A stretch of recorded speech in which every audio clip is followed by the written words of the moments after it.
Hello guys, ഇന്ന് നമ്മളൊരു മൃഗശാലയാണ് കാണാൻ പോകുന്നത്. ഒരുപാട് വന്യമൃഗങ്ങളൊക്കെ കാണാൻ നിങ്ങൾ റെഡി ആയിക്കോട്ടോ. ഇവിടേക്ക് ഉള്ളിലേക്ക് കയറാൻ 40 രൂപയാണ് ടിക്കറ്റ് വരുന്നത്. കയറുമ്പോൾ തന്നെ സൂന്ന് എഴുതിയിട്ട് അടിപൊളിയായിട്ടുള്ള ഒരു സംഭവം കാണാം. ഇത് കണ്ട് ഇവിടുന്ന് ഫോട്ടോ എടുത്ത് പോകുന്നത് ഏറ്റവും ബുദ്ധിപരമായ ഒരു ഐഡിയ തന്നെയാണ് കേട്ടോ. ഇതിന്റെ ഉള്ളിൽ നമ്മൾ പ്രതീക്ഷിക്കാത്ത പല കാഴ്ചകൾ കാണാൻ പറ്റും. അതിൽ കയറിയ പാടെ തന്നെ ദേശീയമൃഗമായിട്ട് പോലും അംഗീകരിക്കാൻ പറ്റുന്ന ഈ കുരങ്ങൻ, പിന്നെ ചേരയും 1-2 മലമ്പാമ്പുകളും, കടിക്കാത്ത തരം 2-3 നീർക്കോലിപ്പാമ്പുകളൊക്കെ ഉണ്ട്, പിന്നെ 2-3 ആമകളും. ഇതുപോലെ പത്തി വിടർത്തി നിൽക്കുന്ന സർപ്പങ്ങളെയാണ് ഞാൻ പ്രതീക്ഷിച്ചത്. പക്ഷേ അവിടെ എനിക്ക് വേറൊരു തരം ഭീകര സർപ്പത്തെയും കാണാൻ പറ്റി. എന്തൊക്കെയായാലും ഈ ഒരു ചീങ്കണ്ണി ഭാഗ്യവാനാട്ടോ. കാരണം അതിന് നടക്കുകയും വേണ്ട, ഭക്ഷണവും കഴിക്കേണ്ട, അങ്ങനെ ഇരുന്നോളും. ഒരു പാവം പ്രതിമയാണ്. എന്നാലും അതിന്റെ അടുത്ത് നിന്ന് ഫോട്ടോ എടുക്കാനും ആൾക്കാരുണ്ട് കേട്ടോ. ഇവൻ ഒറിജിനലാണ്, ഒരു ഫാറ്റി ബോയ്. ഇനിയാണ് നമ്മൾ മൃഗശാലയുടെ മെയിൻ ആയിട്ടുള്ള ഭാഗങ്ങളിലേക്ക് കിടക്കാൻ പോകുന്നത്. നല്ല അടിപൊളിയായിട്ട് പെയിന്റ് ഒക്കെ അടിച്ച് വൃത്തിയായിട്ട് പുത്തനായിട്ട് കീപ്പ് ചെയ്യുന്ന ഒരു കൂടുണ്ട്. ഈ കൂട് പുത്തനായിരിക്കാൻ കാരണം എന്താണെന്ന് വെച്ചാൽ ഇതിന്റെ അകത്ത് ആൾതാമസമൊന്നും ഇല്ല. എന്തൊക്കെയായാലും അതിന്റെ സെക്യൂരിറ്റിയിൽ വീഴ്ചയൊന്നും വരുത്തിയിട്ടില്ല.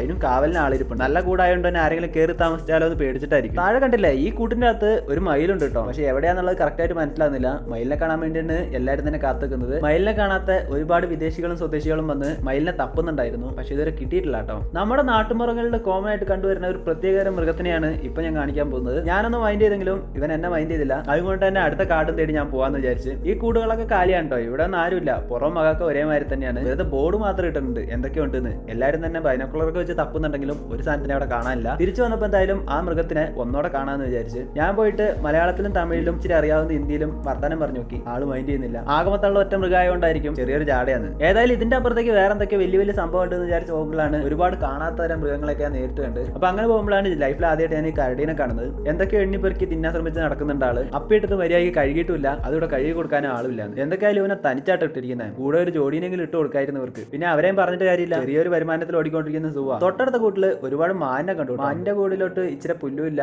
പുല്ല് വേണ്ടാത്ത ആൾക്കാരുടെ കൂട്ടിലോട്ട് നിറച്ച് പുല്ലു. വെറൈറ്റി ഓഫ് മാനുകളെ കാണാൻ പറ്റൂട്ടോ ഇവിടെ വന്നാൽ. അത് കാണാത്ത ആൾക്കാർ കുറെ ഉള്ളതുകൊണ്ട് തന്നെ എല്ലാവരും അടുത്ത് പോയി ഫോട്ടോയും വീഡിയോ ഒക്കെ എടുക്കുന്നുണ്ട്. ഇതാണ് നമ്മുടെ നീലഗിരി കാടുകളിലും കണ്ടുവരുന്ന ഒരു പ്രത്യേകതരം ജന്തുവാണ്. വേറെ ഒന്നുമല്ല, ആന 2 നിൽപ്പുണ്ട്. നല്ല വൃത്തിക്ക് കുളിപ്പിച്ച് ഇരുട്ടത്ത് നിർത്തിയേക്കുന്നതുകൊണ്ടാണ് നമുക്കൊന്നും ഇവിടുന്ന് കാണാത്തത്. എന്തായാലും അവനെ കുളിപ്പിക്കുന്ന സ്ഥലമാണ് ഇത്.